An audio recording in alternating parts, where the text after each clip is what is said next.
buenas noches a todos los que nos están sintonizando nuevamente a otro episodio de Mundo Increíble. Yo soy Fernando Carrizales, disfrutando de lo lindo. Como puede ver, yo estoy destapado, ninguna chaqueta, porque pues, para mí esto está perfecto. Apenas yo creo que este clima que tuvimos en la semana, mitad de semana, eso sí fue lo que me hizo ya ponerme un poquito más de ropa. Pero ha estado perfecta la semana, sin sol, todo nublado, todo gris, como debería ser siempre. Pero bueno,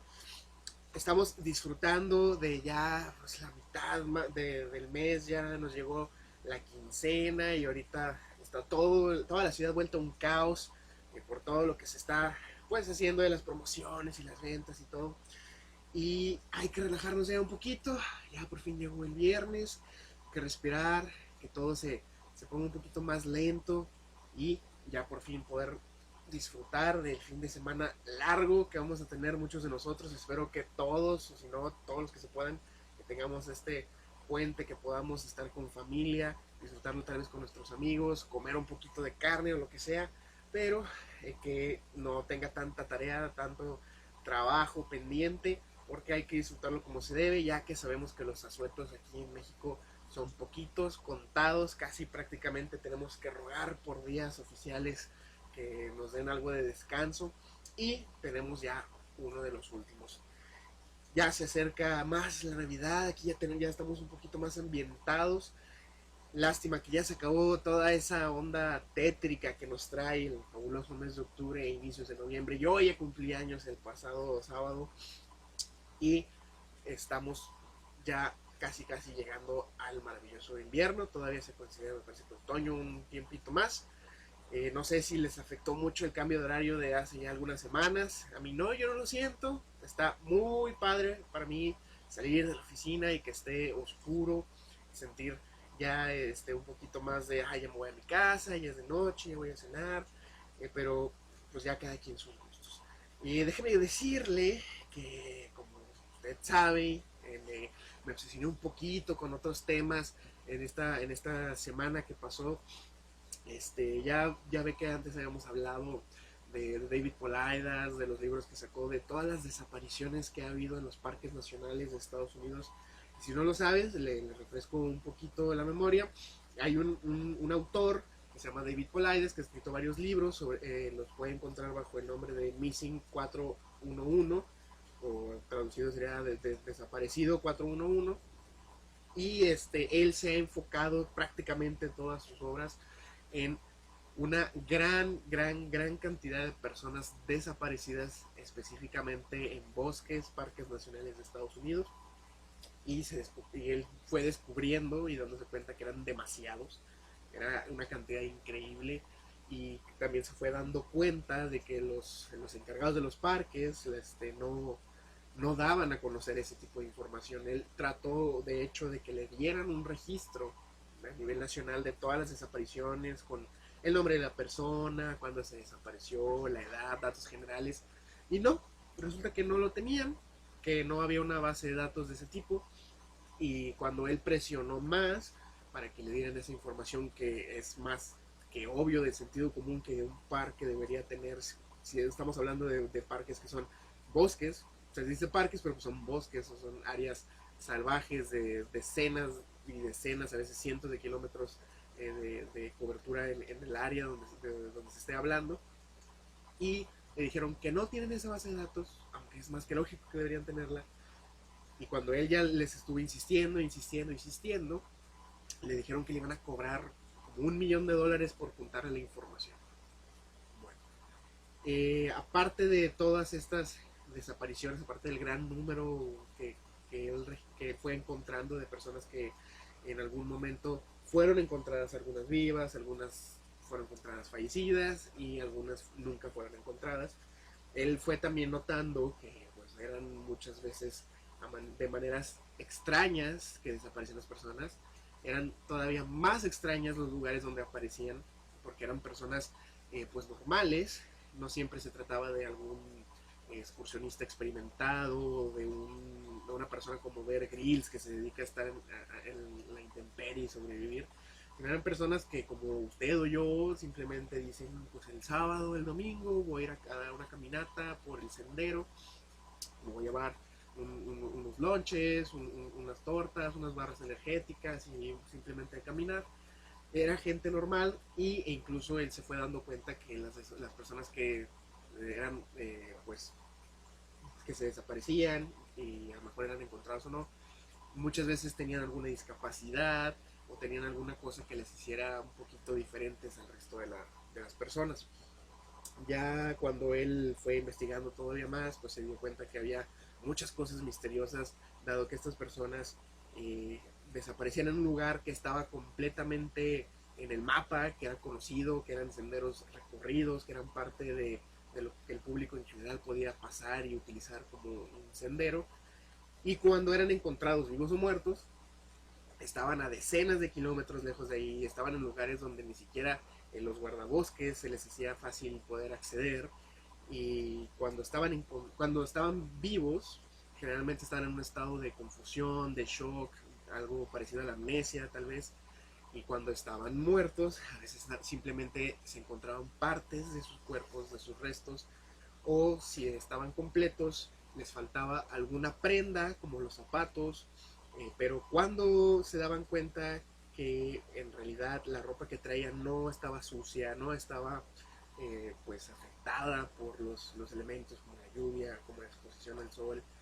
era como si esa persona hubiera desaparecido el día anterior o hace unas horas, aunque llevara días o semanas sin haber sido localizada. Es una recopilación enorme, son casos tras casos tras casos, se puede aventar videos de una hora de David Paulides narrando estas desapariciones y estos casos que él recopiló, pero también me fui un poquito más allá de David Paulides, porque ya lo habíamos comentado anteriormente aquí, y estuve viendo por ahí en algunas páginas donde la gente comentaba los sucesos que ellos habían experimentado en los bosques y en los parques nacionales, y por ahí me encontré algunas historias narradas por supuestamente una persona que era de estos guardabosques. Y me llamó la atención muchas cosas que él estuvo narrando, de cómo eh, desde el principio, cuando entraban primeramente como voluntarios, pues se les hacía, a veces firmaban alguna pues algún contrato de no estar hablando de lo que vieran, de no estar contactando a los medios de algunas cosas extrañas que podrían llegar a ver, y que prácticamente se les decía que iban a ver cosas extrañas, y preferían que lo supieran cuando estas personas apenas estaban ingresando como voluntarios, para que no pues se asustaran, se friquearan como decimos actualmente, y se hiciera todo un alboroto. Entonces, esta persona, que en realidad nunca dio su nombre, puesto que todo lo que él decía, lo decía bajo anonimato, porque podía perder su trabajo. Él dejaba muy en claro que todo lo que estaba diciendo estaba prohibidísimo por parte de los guardabosques, de hablarlo, de comentarlo, de estarlo diciendo. Entonces, sí se toma todo lo que dijo como algo secreto, pero que era un secreto a voces entre las mismas personas que están dentro de esa corporación o esa asociación de personas que se dedican a, pues, a proteger las áreas naturales, a buscar y rescatar a las personas desaparecidas y a mantener pues el orden por parte de los visitantes a los parques, y también mantener a raya algunas poblaciones salvajes como los leones de montaña. Y esta persona va narrando varias cosas que le han pasado, que otras personas que él conoce han experimentado, y me llama mucho la atención que él empezó a hablar de ese famoso tema de las escaleras en el bosque. Y si usted no lo ha escuchado, le recomiendo que lo busque, porque hay muchos videos, muchos creepypastas de este tema. Y se trata de que, aparte de los guardabosques, también la gente común y corriente, los civiles, han encontrado en el bosque de repente escaleras. Y me refiero a escaleras como de una casa, y son simplemente nada más las escaleras. Él lo dice como si usted tomara la foto de una casa donde están las escaleras, recortara nada más las escaleras y la pegara en una foto del bosque, pues así era. No eran iguales ninguna, podían ser escaleras viejas, podían ser escaleras nuevas, podían ser de madera, podían ser de concreto, eran de todo tipo, todos colores, pero ellos sabían que no debían acercarse a ellas, no debían tocarlas y mucho menos hablar sobre ellas. Él narró algunas experiencias de cómo le habían contado incluso algunos veteranos de los guardabosques de que esas escaleras llevaban bastante tiempo ahí, prácticamente desde que se fundaron los parques, que había habido algunos sucesos que forjaron esa política de no hablar, no tocar y no acercarse a las escaleras, como por ejemplo que uno de los guardabosques al principio, yo creo cuando apenas estaban investigando la presencia de pues, este fenómeno, se subió a las escaleras y llegó hasta el escalón de más arriba, extendió su mano para tocar a la rama de un árbol y en ese momento perdió la mano como si hubiera sido cortada limpiamente de su brazo. Más adelante sucede en otro tiempo, tal vez incluso años después, que también encuentran otras escaleras los guardabosques, una integrante de ellos las toca y se puede decir que como que se cae o se tropieza y se acerca a esta persona que está narrando y le dice que hay algo malo con ella. A lo que en ese momento empieza a suceder es que se le empieza a colorear el ojo de color rojo por la sangre cuando se revienta un vaso y resulta que le explotó una vena del cerebro. También había una persona, un compañero que le relató a esta persona de una vez que estaban buscando a una niña desaparecida y esta persona se aleja, encuentra unas escaleras y con la curiosidad, yo creo que eso le ganó a las instrucciones que tenían grabadas en la mente de no tocarlas, de no acercarse. Toca las escaleras, sube las escaleras, siente una sensación completa de peligro, de alerta. Muchas personas que han encontrado este fenómeno dicen que lo primero que sucede es que todo se calla, no escuchas ningún ruido del bosque, ningún animal, ni siquiera el viento, y sientes un terrible e inminente peligro de una manera, pues yo creo que extrasensorial. Después ya simplemente no le pasó nada, se bajó de las escaleras, regresó pues a la base y yo creo que después de una reunión entre todos los guardabosques, su supervisor lo acorrala y le pregunta si se subió a las escaleras y pues esta persona se sorprende, no sabe por qué o cómo supo que lo había hecho y le dice, pues cómo supiste que lo hice, y su supervisor le contesta, porque no encontramos a la niña, porque perdimos el rastro. En otra ocasión, la persona que narra estas historias también se encuentra con otro amigo, un veterano de los guardabosques, que le cuenta de una vez que estaban buscando a un pequeño que tenía prácticamente horas de haber desaparecido junto a un río y lo están buscando a través de la nieve, ya en un lugar muy alejado de hecho de donde están las personas paseando, y encuentran unas escaleras en medio de la nada, encuentran el cuerpo del niño en el escalón de más abajo, pero ya está muerto,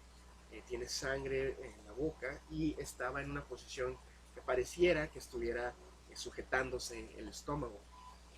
Ya se llevan el cuerpo y él no, obviamente no va a estar preguntando de que murió, que qué pasó, pero un compañero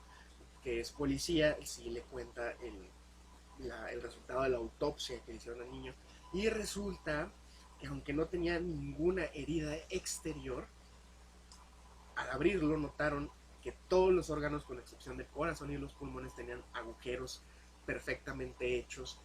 perfectamente delineados en los intestinos, en el estómago, en los riñones, en todos los órganos menos en el corazón y los pulmones.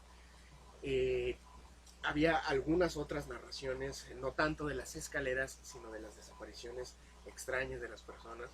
Narró una donde una niña con síndrome de Down de 5 años desapareció y después de buscarla durante horas, creo que incluso días, encontraron el cuerpo de la niña en la cima de una montaña a decenas de kilómetros de donde se perdió, y cuando la encontraron estaba parcialmente cubierta por la nieve. Le quita la nieve que tiene encima y ven que estaba abrazando una figura humana tallada en hielo. Al parecer, cuando examinaron el estómago de esta niña, encontraron que había comido tanto bayas o moras y también carne cocinada. Lo que se llegó a la conclusión de que esa niña había sido cuidada por alguien. De las historias que no son tan trágicas, pero que sí dan un poco más de información, había una señora con sus dos hijos pequeños, los dos menores de 10 años. Primeramente se pierde uno porque la señora simplemente volteó mientras iban en el sendero, volteó porque escuchó un ruido y cuando regresa la mirada solo queda uno de los niños. Se hace una búsqueda enorme, se busca durante días, durante semanas y no encuentran al niño. Después esa señora regresa con el hijo que le queda al lugar donde desapareció el niño para hacer un tipo de ofrenda o pues simplemente dar respetos a la memoria de su hijo. Y ahora el otro niño desaparece y vuelve a haber una búsqueda para encontrarlo. Lo localizan obviamente lejos, casi en medio de la nada, y cuando lo encuentran le preguntan qué había sucedido y él relata que mientras su madre supongo que estaba distraída, un hombre borroso salió de entre los bosques, entre la maleza y se lo llevó. Él relata, y les comento, estuvo perdido 2 semanas. Él relata que todos esos días él durmió dentro de un tronco hueco. Que cuando él tenía hambre, el hombre borroso le daba bayas para comer. Que también lo llevaba a un claro del bosque para que pudiera jugar, pero que si se alejaba un poquito de ahí, de ese lugar, el hombre borroso se enojaba y empezaba a gritar aunque no tuviera boca. Le preguntaron si este hombre le daba miedo, si lo trataba mal, y dijo que no le daba miedo, pero que no le gustaba que no tenía ojos. Al principio, cuando le preguntaron qué había pasado y habló del hombre borroso, en inglés él dijo the fuzzy man, que sería una traducción literal de el hombre peludo, lo podemos tomar como peludo. Le preguntaron que si se refería a que estaba peludo, pero él dijo que no, que más bien era como cuando se cierran los ojos casi hasta que ya estén completamente cerrados, pero no, y así como veríamos una persona, así se veía ese hombre, dado que fuzzy en español puede ser tanto peludo como borroso. Entonces era un hombre que se veía desenfocado, que se veía borroso, que no tenía ojos y que no tenía boca. Había otra persona, esta vez una guardabosques veterana, que también se acerca con nuestro narrador y le comenta de las primeras experiencias que ella empezó a tener en los entrenamientos. Comentaba que estaban haciendo precisamente un ejercicio en las faldas de una montaña. Ella se aleja para hacer sus necesidades y de repente, cuando termina y se levanta, ella simplemente no sabe dónde está. Menciona que no era como que me volteé y perdí el camino, sino que de verdad no sabía dónde se encontraba. Lo relacionó a cómo se sentiría una persona con amnesia y dijo que estaba confundida, que no podía pensar con claridad. Él mencionó que empezó a escuchar una voz que se escuchaba de manera sutil como dentro de su cabeza, que le decía que todo estaba bien, que no se preocupara, que tenía que encontrar algo de comer urgentemente, que tenía que simplemente moverse y buscar comida. Ella no sabía qué hacer, pero escogió una dirección y siguió caminando,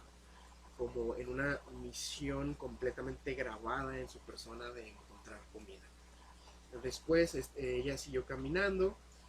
empezó a escuchar voces y notó que una de las compañeras del ejercicio se estaba acercando hacia ella, que la vio y que le estaba hablando. Pero ella simplemente notó como por su propio reflejo, por un movimiento que ella misma no pensó, alcanzó su cuchillo y la otra compañera al ver esto se detuvo y le pidió que dejara el cuchillo. En ese momento la narradora vuelve en sí, deja el cuchillo y se acerca con su compañera para, pues yo creo que comentarle todo lo que había sucedido, de cómo se perdió, se desorientó, caminó en una dirección y estaba buscando comida, pero esta compañera le dijo que llevaba 2 días perdida y que estaban en el otro lado de la montaña donde ella había desaparecido. Para ella fue algo completamente, yo creo que increíble, tal vez entró un poquito en shock, porque para ella fueron unas cuantas horas lo que ella había experimentado desde que se separó del grupo, donde se desorientó y donde volvió a encontrar a su compañera, pero en realidad habían pasado 2 días y se había movido varios kilómetros, si no es que decenas de kilómetros, de donde se había separado de su grupo inicialmente. Por ahí, pues, le comentaba que todo esto lo vi en algunos foros donde la gente precisamente comentaba de este tipo de experiencias que le sucedían en los bosques, cuando iban a acampar, cuando iban a hacer senderismo, visitar los parques nacionales. Y varias personas que tenían mucha experiencia con este tipo de cosas llegaron a la conclusión de, pues, una conclusión al fin y al cabo, pero una de que en realidad en los bosques existe pues una especie de ente, de criatura, de animal, que lo más pues comparable, lo más cercano a cómo se puede escribir sería como el payaso It de Stephen King. Y pues fue algo que en realidad me sorprendió bastante porque pues sí queda con la descripción de lo que estas personas viven, sobre todo porque muchas experimentan encontrar a una persona caminando en el bosque o escalando alguna montaña, y cuando se acercan se voltea y no tiene rostro. Algunas otras personas lo han descrito como una persona que va caminando, corriendo por el bosque, haciendo piruetas. Ha visto cómo las gimnastas en un tapete largo van dando vueltas y vueltas y vueltas y vueltas. Así lo han visto. Bueno, aquí hace una comparación del famoso Slenderman, y precisamente al hablar de esto yo creo que se puede tener esa sensación de que si hay algo, pues es algo que puede tomar distintas formas. Y como habíamos mencionado tantas criaturas anteriormente como el Wendigo, los Skinwalker, The Rake, que lo conocemos como Rastrillo, pues estas personas están compartiendo ideas de cómo esta cosa o esta especie de cosas pues se proyectan a las personas que van a pues prácticamente a raptar o a comerse, porque pues se tenía la idea de que era un depredador, que era nuestro depredador natural desde quién sabe cuánto tiempo, tal vez desde hace siglos, que ya para este entonces debe tener una estrategia súper increíblemente pulida de cómo atraparnos, y que se basaba en el sonido para tal vez hacer proyecciones mentales, tal vez para poder hipnotizarnos y de alguna manera hacernos ver cosas que que podrían explicar por qué la gente ve a los Wendigos, a los Skinwalker, a los demonios de Jersey, a Slenderman, a muchas otras criaturas que nosotros hemos escuchado en internet, en las creepypastas. Puede que simplemente sea una cosa o una especie de cosas, de criaturas que se pueden manifestar de una manera tan versátil como ellos quieran. Proyectarse tal vez como los miedos de la persona que van a atacar. Y incluso uno de estos usuarios mencionaba que esta criatura no le gusta ser confrontado, no le gusta que la persona tome valor y arremeta contra ella, porque lo que busca es prácticamente asustar, dar miedo.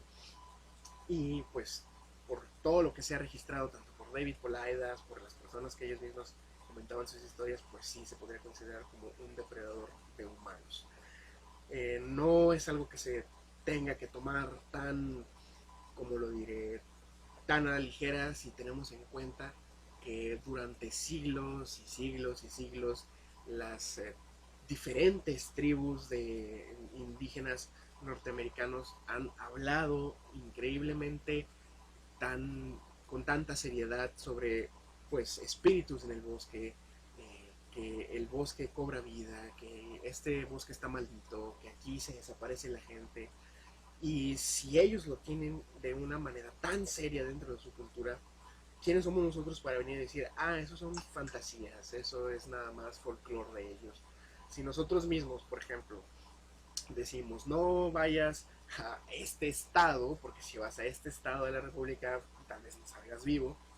porque una persona que venga del exterior, de otro país, de otro continente, ¿por qué tendría que tomar eso como fantasía si nosotros mismos, que vivimos aquí, que sabemos cómo está la situación, podemos decir con toda confianza que hay lugares peligrosos, que hay bueno, en este caso, en este ejemplo, personas que podrían matar a otras personas. Entonces hay que tomar las cosas con un poquito más de mente abierta. Y cuando digo que prácticamente la gran mayoría de las tribus norteamericanas tienen la creencia de que hay espíritus en el bosque, que hay espíritus en el exterior, en toda esa gran área que comprende Estados Unidos y parte de Canadá, o todo Canadá, que hay lugares que simplemente son malignos, hay lugares que simplemente son peligrosos para, para el ser humano, y no necesariamente por animales salvajes como osos, como pumas, sino por algo de lo que se tiene registros desde hace decenas, tal vez incluso miles de años. Y pues nosotros no hay que descartarlo nada más porque no es algo que venga de nuestra cultura moderna, y hay que respetar las creencias de estas personas que estuvieron aquí mucho antes que nosotros, mucho antes que toda esta cultura que nosotros estamos experimentando. Ellos estuvieron aquí primero, ellos conocieron esto que nosotros llamamos México, que llamamos Estados Unidos, ellos lo conocieron primero, y si ellos escribieron alguna advertencia, pues hay que darle algo de seriedad. Más adelante obviamente podemos platicar más y encuentro más anécdotas de este tipo, por supuesto que se las voy a comentar aquí. Por ahora vamos a un pequeño corte y quédense con nosotros porque vamos a hablar ahora sí de un popurrí, como se dice, de diferentes temas increíbles ad hoc de Mundo Increíble. Así que no se despegue, ya regresamos de un pequeño corte y estamos en Mundo Increíble. Para los que se quedan con nosotros en Facebook, yo no puedo decirle que tanto de verdad me metí en ese tema en estos últimos días. De hecho, en esos foros, en esas comunidades, se dice que cuando encuentras un tema que te hace pues meterte a fondo, te estás yendo por el agujero del conejo, haciendo alusión yo creo a Alicia en el País de las Maravillas. Y pues es un sinfín de relatos, de anécdotas, y llama la atención porque no son personas que estén pues contando historias de manera literaria, que a lo mejor quieran hacer conocer sus propias ideas, no sé, de que quieran sacar un libro, que quieran simplemente molestar haciendo alguna historia ficticia, sino que son de verdad personas que están compartiendo todas esas cosas que les sucedieron. Había algunas historias no sé, de la infancia de algunas personas en el noreste de Estados Unidos, que hubo un incendio en el bosque y los bomberos fueron a apagarlo. Cuando los bomberos ya regresaron de apagar el incendio forestal, todos parecían cambiados, todos parecían estar en shock, parecían estar asustados. Y cuando estos niños, porque eran niños, se adentran en el bosque a jugar y llegan a la parte donde había estado todo el incendio, encuentran a una persona que está completamente lacerada, lastimada, le faltaba la nariz, le faltaban labios, le faltaba la frente, y estaba vestido de una manera que no era correcta para la época. Gritaba cosas como ¿dónde está mi unidad? ¿Dónde están mis compañeros? Y como eran niños los protagonistas de esta anécdota, simplemente se asustaron, corrieron, y pues agregaron un poquito más a todas esas historias que estaban contando ahí entre tantos comentarios. Esta idea de que de verdad exista una criatura o una especie entera de lo que nosotros podríamos comparar con eso de Stephen King, pues sí da un poco de miedo, porque de hecho incluso la obra de Stephen King, sobre todo en esta última adaptación de la película que salió en este año, el origen de eso, aparte de que sabemos que es un ser cósmico, pero en la película hacen alusión a que se estrelló en Norteamérica mientras todavía estaban los pueblos nativos, y para ellos era un demonio que cambiaba de forma y que pues prácticamente se los consumía. Entonces es algo que incluso en la ficción ya está mencionado, y obviamente la ficción es la que se basa en hechos reales de una o de otra manera. Y estamos de regreso en Mundo Increíble, comentando precisamente del paralelismo entre lo que todas estas personas llegaron a concluir que era esa cosa que terroriza a las personas que se adentran en los parques nacionales y en los bosques, y como incluso el mismo Stephen King hace alusión a una criatura cambia formas que se alimenta de humanos, y que se estrella en Norteamérica mientras todavía era la época de los nativos americanos. Y pues como de una de otra manera la ficción siempre está basada en algo real, en algo que sí se considera como un suceso, aunque sea únicamente por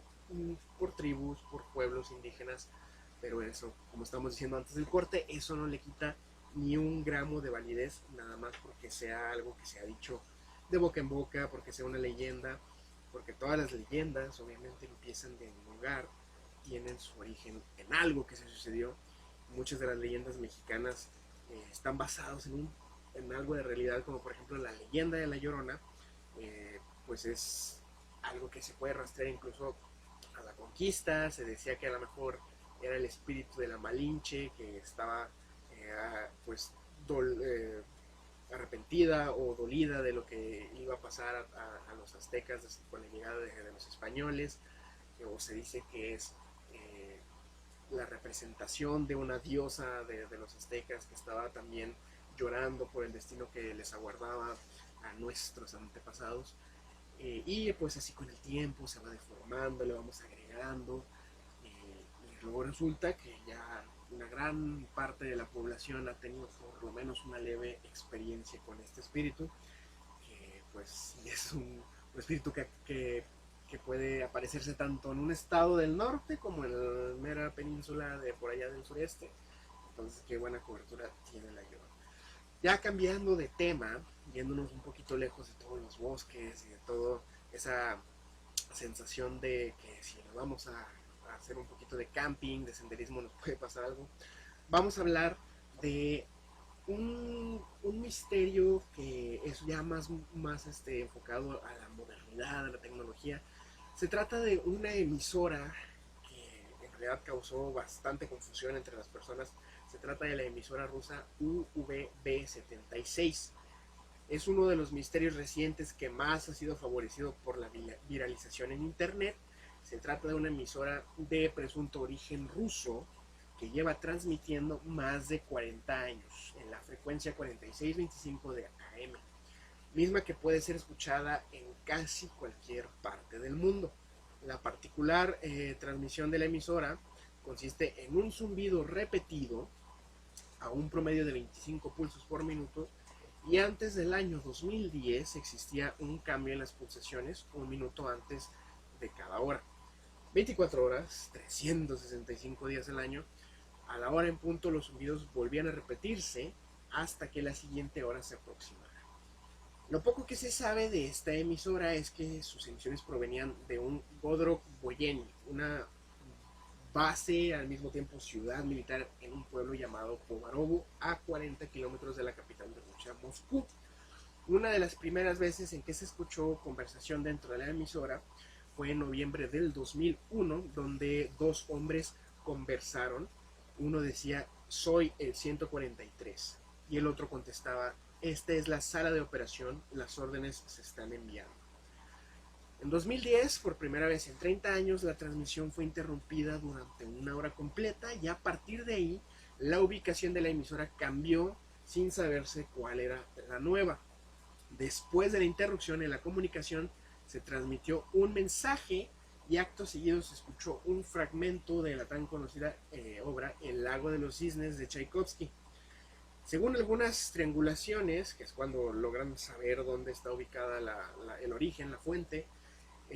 se cree que ahora se localiza cerca de la frontera de Rusia con Estonia.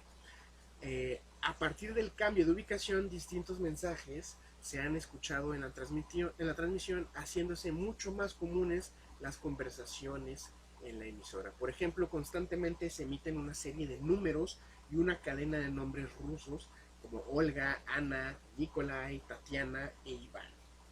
Ya en el año 2011, un grupo de exploradores se dieron a la tarea de recorrer la zona de la antigua base militar y la encontraron completamente abandonada y semidestruida. aunque según los testimonios de estas personas pudieron comprobar que se trataba de una base desde la cual se emitían comunicaciones en radio y satélite. Los exploradores decían haber recogido apuntes de conversaciones en ruso y múltiples cables que pertenecieron a una central transmisora. También argumentaron que el comportamiento de las personas era bastante extraño. Había, por ejemplo, una mujer paseando una carriola vacía o un hombre que se internaba al bosque sin una dirección específica. Algunos creen que se trata de un complemento a un proyecto sobre el estudio de la ionosfera, lo cual de alguna manera explicaría los zumbidos, pero no los mensajes hablados en código. Otros señalan que podría ser una gran broma, que pues yo creo que sí es algo improbable, ya que ha estado 40 años continuos haciendo la transmisión. Los que ya se dedican más a hacer conspiraciones creen que se trata de un ejercicio de control mental, o bien de una emisora que transmite instrucciones para espías. Eso sí se me hace un poquito más creíble.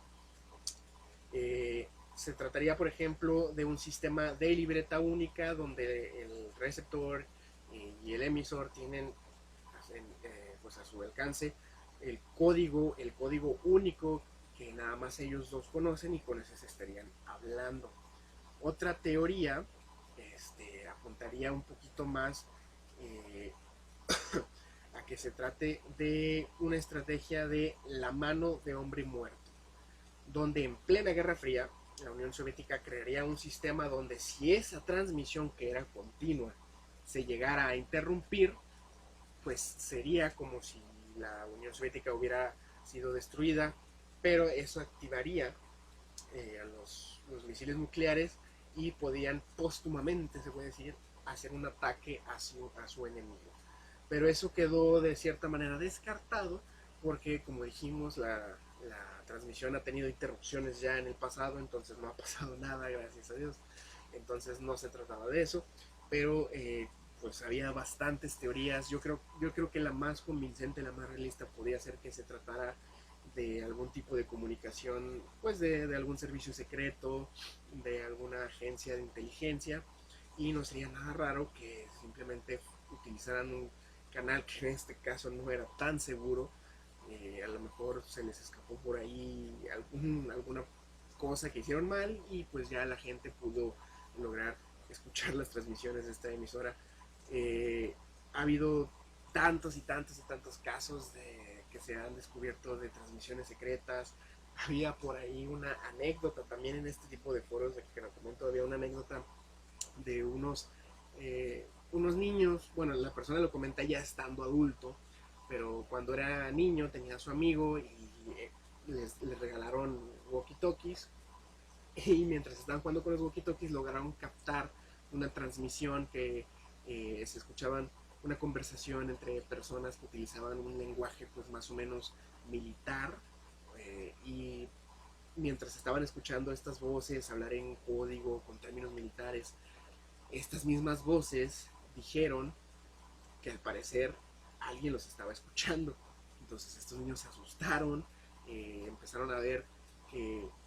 en la cercanía donde ellos estaban había ya un helicóptero, empezaron a ver que circulaban camionetas negras con los vidrios entintados. Entonces simplemente botaron los walkie-talkies, se escondieron y dejaron que todo pasara, pero obviamente dan a entender que estas personas que estaban comunicando se dieron cuenta de que los estaban escuchando y se pusieron a buscar, yo creo que para tal vez incluso eliminar a esa persona, en este caso los niños que estaban comprometiéndose simplemente por escuchar por accidente una conversación que pudo haber sido de cosas secretas, clasificadas, y pues lo bueno es que no les pasó nada. Y yéndonos un poquito más del lado, ya después se puede decir que de leyendas y cosas inexplicables, había un fenómeno que yo no conocía, se llaman las luces marrones de la montaña. Son una serie de luces fantasmas de las que se han tenido informes esporádicamente durante muchos años cerca de las montañas cafés de Carolina del Norte, se les conoce como las Brown Mountains. Las luces se han visto en varios lugares a unas 60 o 70 millas al noreste de Asheville, en el condado de Burke. Algunos de los primeros informes de las luces vinieron de indios, Cherokee y Catawba, también colonos y soldados de la guerra civil, estamos hablando del siglo XIX. Miles han presenciado el espectáculo que continúa todavía hasta nuestros días. Las luces han sido investigadas 3 veces por el gobierno de los Estados Unidos e innumerables veces por grupos privados y a menudo estudiadas por estudiantes de la Universidad de los Apalaches. Las luces incluso aparecieron en un episodio de los Expedientes Secretos X. Las luces se reportan con mayor frecuencia como puntos de luz con un brillo comparable al de las estrellas, pero el movimiento de estas luces han variado, como a veces lentos, a veces rápidos, parecen a veces fuegos artificiales, y eso me recordó que había por ahí una discusión de que si ves una luz moviéndose muy rápido en el cielo, que no tenga obviamente las luces parpadeantes de los aviones, que si ya se tratará de un ovni o cómo poder diferenciarlo, cuando estas luces hacen un cambio de dirección de 90 grados. Obviamente nosotros sabemos que una estrella fugaz simplemente cae, hace una línea tal vez no recta por la curvatura, pero simplemente sigue una dirección y ya desaparece. Pues resulta que al parecer todavía es más difícil saber si es un ovni o una estrella fugaz, porque al parecer las estrellas fugaces pueden rebotar en la atmósfera de la Tierra. Al caer, chocan con todas las partículas que conforman nuestra atmósfera y pueden hacer un cambio de dirección tan, pues, tan radical que puede verse como un cambio de 90 grados. Así es, y puede verse pues como un ovni, porque si usted está en la noche viendo las estrellas y de repente ve una luz que no parpadea, porque acuérdense que si parpadea es un avión, si usted ve que una luz va cayendo y no cambia de dirección bruscamente, ya no podemos decir que se trata de algún fenómeno tan interesante como los ovnis, porque puede ser una estrella fugaz que rebotó contra nuestra querida y muy apreciada atmósfera. Así que, pues si ya era difícil poder decir que vimos algo extraño, pues ahora lo es incluso todavía más.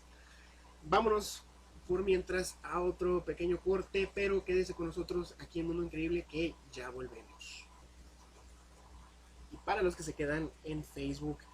yo no he tenido la suerte de ver tantas estrellas fugaces en mi vida, si acaso he visto una o dos. Me pasó una vez que yo iba manejando, entrando a mi pueblo natal, mi ciudad natal más bien, de Monclova, que había 2 luces rojas, yo creo que a unos, que serán como unos 50 metros del suelo, y yo al ver esas luces me quedé pensando, pues a lo mejor serán antenas, a lo mejor será alguna estructura que tiene luces para, pues, no sé, de precaución, pero cuando volví a pasar por ahí me di cuenta que en realidad no. Entonces ya logré llegar a la conclusión de que vi 2 luces rojas a 50, 60 metros del suelo y que no tenía ninguna razón de por qué estar ahí flotando. Si usted ha visto por ahí a lo mejor alguna luz extraña mientras está viendo las estrellas, pues apórtenlo en los comentarios. Pero no sé si usted se acuerda, yo sí me acuerdo que en mi infancia había un cometa que estuvo mucho tiempo en el cielo, fue en la década de los 90.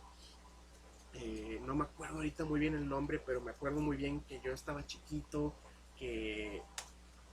que ese cometa duró bastante tiempo en el cielo y se veía muy, muy, muy bonito. A lo mejor muchos de ustedes también se acuerdan, se les recuerdo, fue en la década de los 90. Y no era el cometa Halley, eso sí les puedo decir. Yo creo que no nos va a tocar a nosotros el cometa Halley, a lo mejor hasta que estemos viejitos. No me acuerdo cuándo vuelva a pasar. Pero es lo más que yo he llegado a ver de un evento pues astronómico, ¿se recuerda? Un evento astronómico. Y pues tenemos los eclipses, que si no es de sol, la verdad no es tan interesante. Nada, sí, los eclipses lunares también tienen lo suyo, pero de verdad que los de sol, de verdad que estar en un día a pleno día y que de repente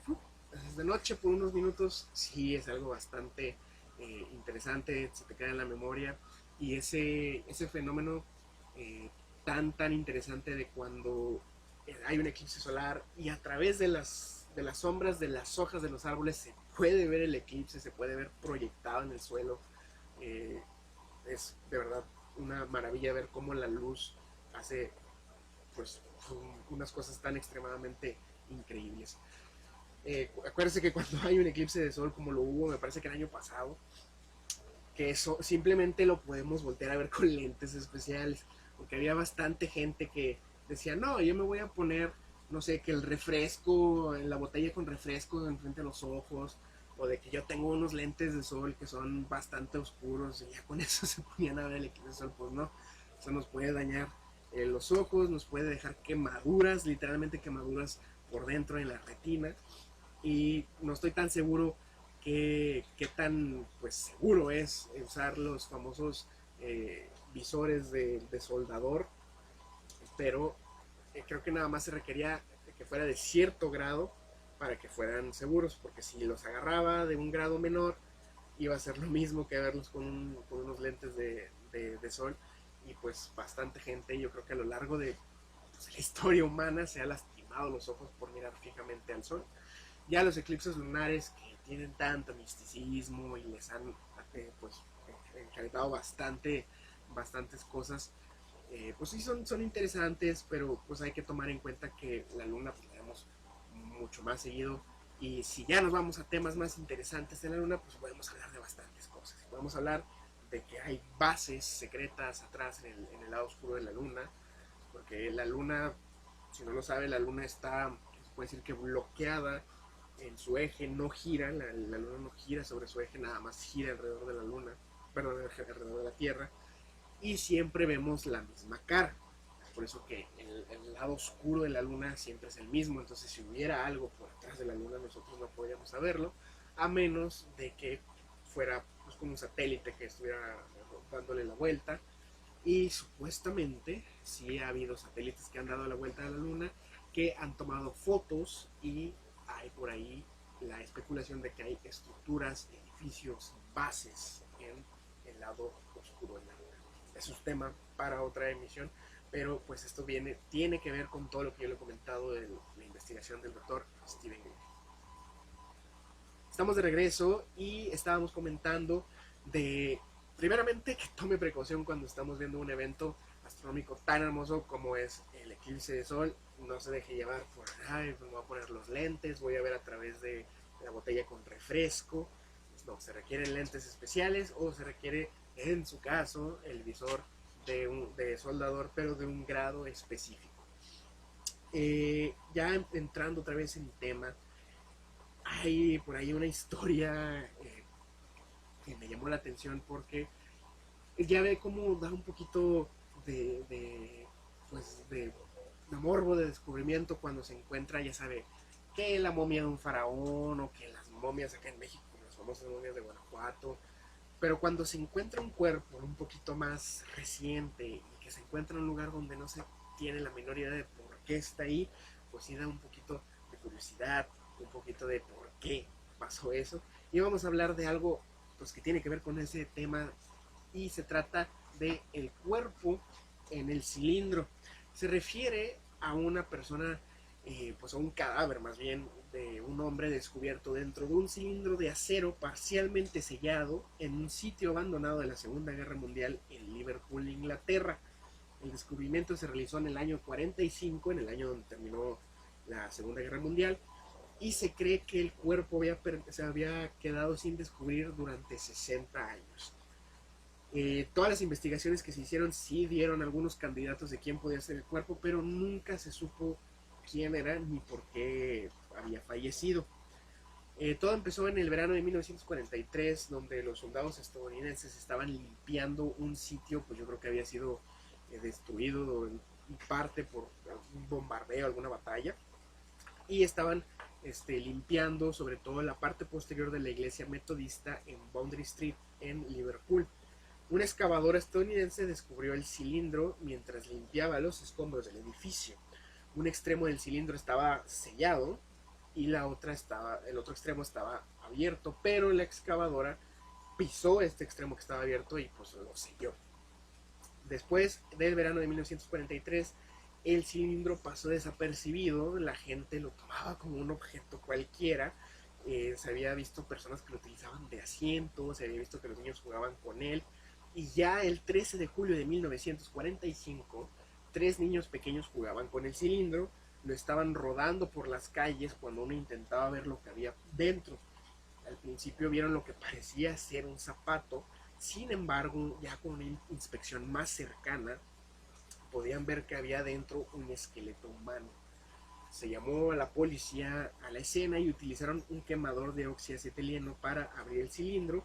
Se reveló que el contenido era un cadáver.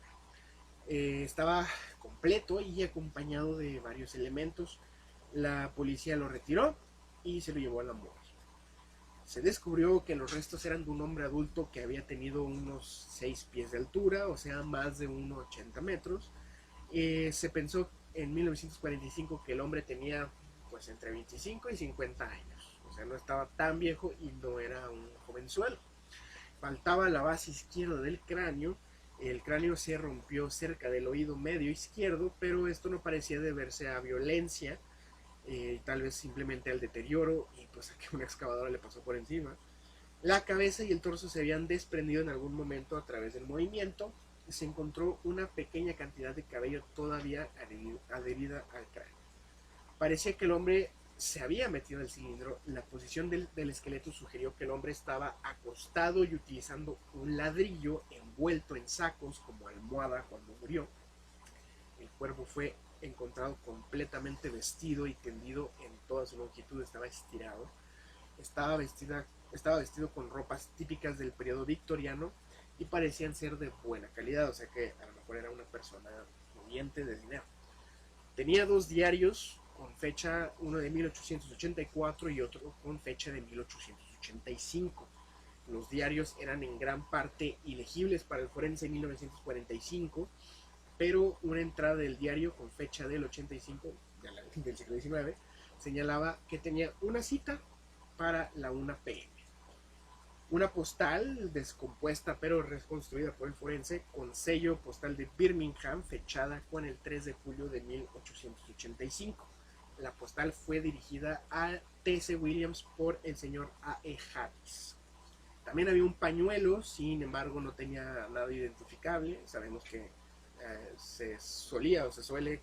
hacer que los pañuelos tengan las iniciales de la persona. También un anillo de oro con una piedra verde salpicada de rojo. El anillo de sello estaba muy desgastado y el sello llevaba distintivo Londres 1859. También una nota de aviso de ferrocarril del noroeste de Londres del 27 de junio de 1885, 5 hojas de cuenta de T.C. Williams y compañía y un recibo. No se supo nunca quién era el hombre, no se supo de qué murió o por qué se había metido el cilindro o si lo metieron al cilindro. Pero siempre que se encuentra este tipo de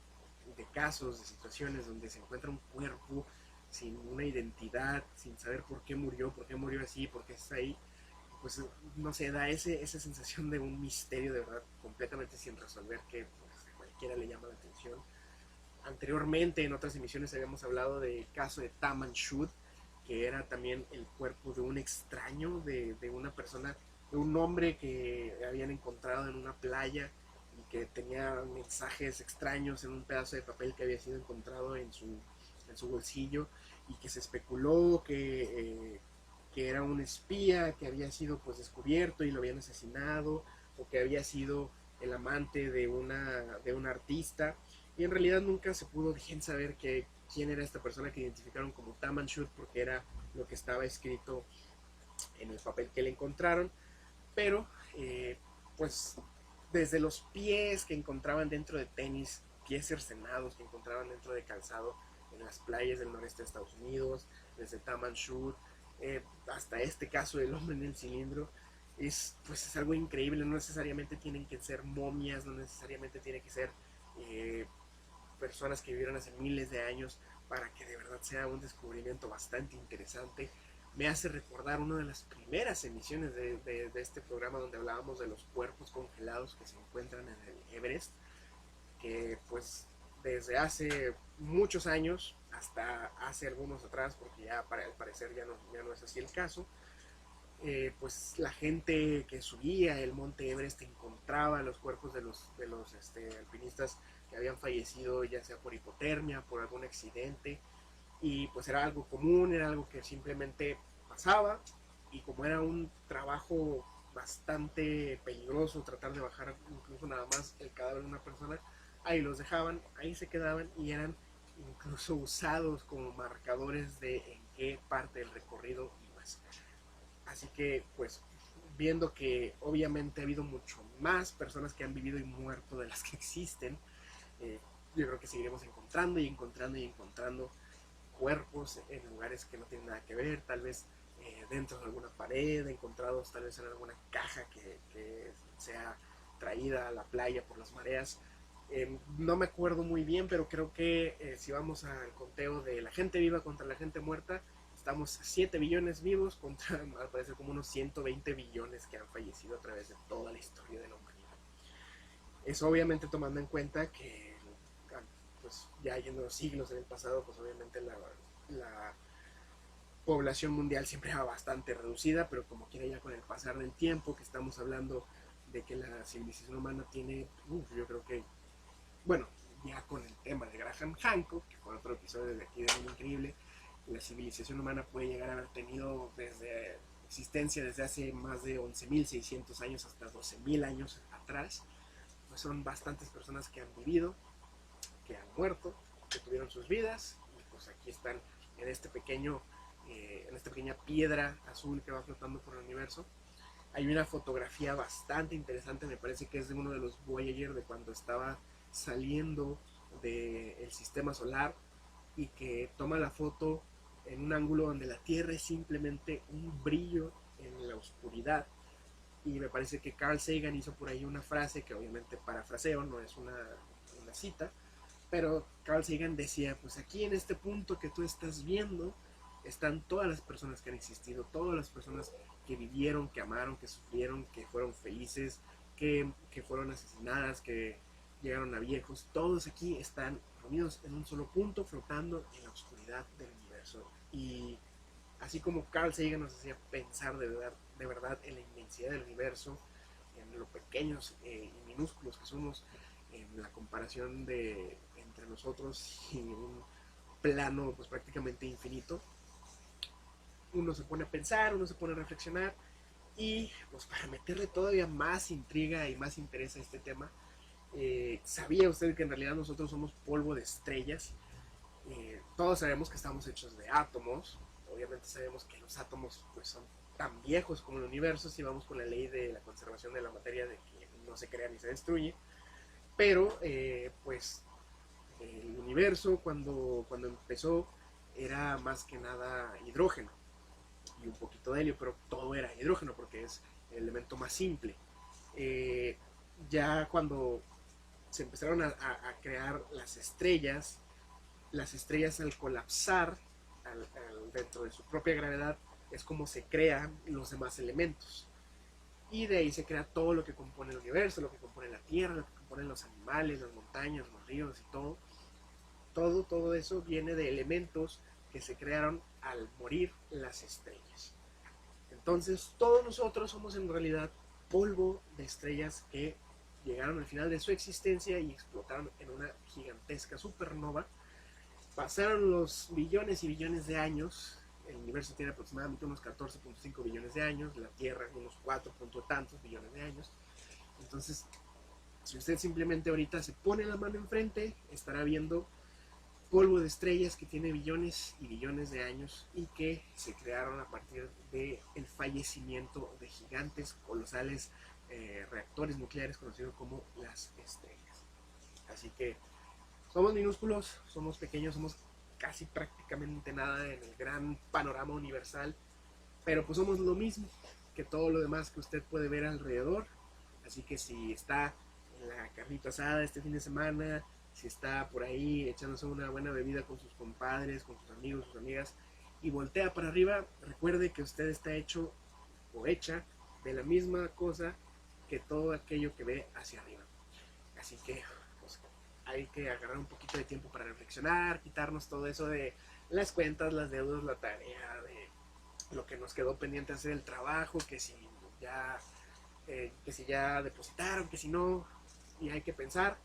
de repente nada más un poquito en las cosas que de verdad nos hacen decir wow. Pues para eso está Mundo Increíble, para poder hablar de esos temas que nos hacen suspirar un poquito con curiosidad y querer conocer un poquito más. Pero pues por ahora vamos a dejarlo ahí. Sabe que nos encontramos cada viernes y pues yo me despido, que disfrute de su fin de semana largo, haga todo lo que siempre quiso hacer en este año. Si quiere ir de excursión, nada más tenga cuidado si encuentra escaleras y no las toque. Y pues espero que se la pase muy bien con su familia, con sus amigos. Yo lo veré la próxima semana, nos escuchamos la próxima semana aquí en Mundo Increíble.